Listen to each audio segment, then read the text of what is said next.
Hey guys, what is up? It is Zero, and we are here today with another beginner rune video. Today, we are going to be discussing Swift runes. Swift runes are one of the most used rune sets in the game. You will be using them from early game as soon as you're able to get into Mount White Dragon. As soon as you get in there, you'll start getting the Swift rune set. It is a 4-piece set that increases your speed by 25%. I do believe it increases the bonus is applied to what your base speed is, I believe. So anyone with a base speed of 100 would get an additional plus 10 for having the rune set on applied to that monster. But it drops from Mount White Dragon. I will definitely strongly recommend farming up a few sets once you reach here on normal.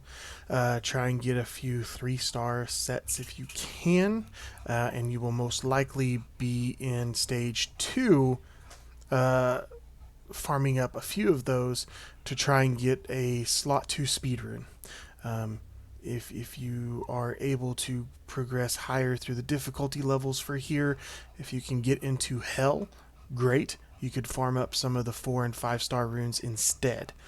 But mostly, you're going to try and get a few sets of 3-star runes from here and get them on your support units, and try and get your 5-man team to start progressing into giants in the Kairos dungeon. Because as soon as you break in there, you've got better quality runes dropping for you, and you can possibly jump up to where you're getting possible 4 and 5-star runes, and Swift drops out of giants. So primarily, ideally what you would do is you would farm up a few sets out of the campaign, get your 5-man team together, and then jump into giants and start farming the Swift runes out of there. The only catch is you will not be able to target like you can in the campaign, because you can literally go to each stage and farm up a specific rune, and in most cases you're going to be looking for a slot 2 speed and a slot 4 and 6 HP percent. This rune set is used mostly on support type units, or units that are used for support, because you want them taking a lot of turns, so you want them to be fast. But that is my recommendation, is farm up what you need from stage 4, Mount White Dragon, and then jump into Kairos as soon as you can and start farming up some of those giant levels so you can get better quality runes from there. Now, some of the examples of units, because Swift is so widely used from the beginning of the game up and through the end game, because it's such a popular set, a lot of units will start off on Swift runes and stay there all the way up through end game, and some you will transition later on once you get to a certain point. Megan is a good example of being on Swift. You want her to be really, really fast. She has an attack and a defense buff on her 3rd slot, so you definitely want her getting as many turns as possible, so that comes up as often as possible. Spectra, the Fire Griffin's another example. You want him very, very fast. He once he's double awakened, he's got a speed debuff and an attack debuff on his 3rd skill, so you want him using that as often as possible. Beretta, if you happen to either pull him or fuse him, you could put him on Swift early if you've got him super early, but primarily you're going to want him on a Despair set. But really early, if you happen to get lucky and grab him, Swift would be okay with him. Same thing with the Vertiheel, the Vampire. If you fuse him, mine is still on Swift. There are some arguments out there of getting him on Violent because of his passive skill, every time he crits, he increases your attack bar. Um, a lot of people say that if you can get the crit substats and get him at a 100% crit rate, Violent Revenge would be good, because every time he uh, attacks back or counterattacks, or every time he gets an additional turn, that's just more attack bar increase. But for the most part, Swift will work on him if you get him early. Bernard's another big Swift unit. You want Swift on him, a lot of speed. He's got a speed buff that he gives to the group, so having him get as many turns as possible is good for him. He would stay on Swift the entire time, all the way through endgame. And most of these units, with the exception of the Vertiheal, would be on a speed HP build. Colleen's another good one. She's got an attack bar buff and a heal on her third, so getting her to use that as often as possible is also a good thing. Shannon's a big Swift early, but a lot of people like to put her on a Despair. But Swift will work on her. If you've got her already, you can actually buy her from the Magic Shop. She's given out from the challenge. Both her and Bernard are both given out in the challenge, so you can get them pretty early. Just follow your challenges and you'll get them. Bella is another Swift unit. Good early if you can get her. Swift. You can even do Violent once you get there, but Swift on her early game is great. Same thing with Fran and Lauren. You can Swift them until you get good Violent runes and get them swapped over. Mav is another good one to be on Swift until you can get him on Violent. A lot of your units will be on Swift early to mid game, and then of which, once you get to the point, you can actually start rotating out their Swift runes for Violent runes. But a lot of the other units will stay on Swift. Veramos is another good one to be on Swift. And you can leave him on Swift all the way up through. Some people say you can put him on Despair because his skill 2 is an AoE, but you just want him fast taking turns because his passive is a cleanse. So you want him taking a turn as often as possible. It even procs on Violent. If he Violent procs, it rolls again. So if you've got a lot of dots on your team and he Violent procs, you can get those removed really quickly, but Swift will work on him also. And those are some of the units that you can build on Swift early, and some of them will stay on Swift. There's not a whole lot of attack monsters that you will put on Swift. Not a whole lot at all. Konamiya is another one. You could do Konamiya all energy. You could even put Swift on him if you wanted to. He would be a good one for that. Let's see here.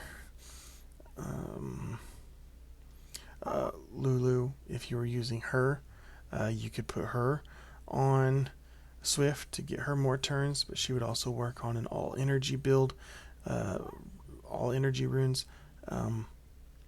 But those are some of the primary monsters that I am aware of that would be really good on a Swift set.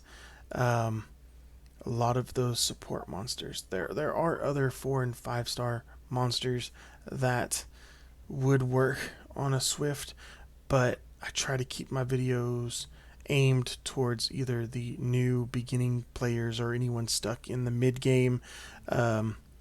That's where my primary goal is focused, is to help those people progress, free to play people even, just to help them all progress.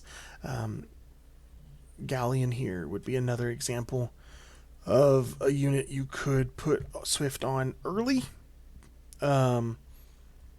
just to have him going quick, but he is a 4-star monster, and it's only if you're lucky enough to have pulled him from a scroll. But most of the other monsters I went over, you can either fuse, like Vertihill and Beretta, or there are 2 and 3-star monsters, which you can buy most of the 2 stars. Just keep an eye on your Magic Shop. They pop up in there for periodically, so you can buy them. You can buy their skill ups. And And then the rest are secret dungeons. Lauren is a secret dungeon, um,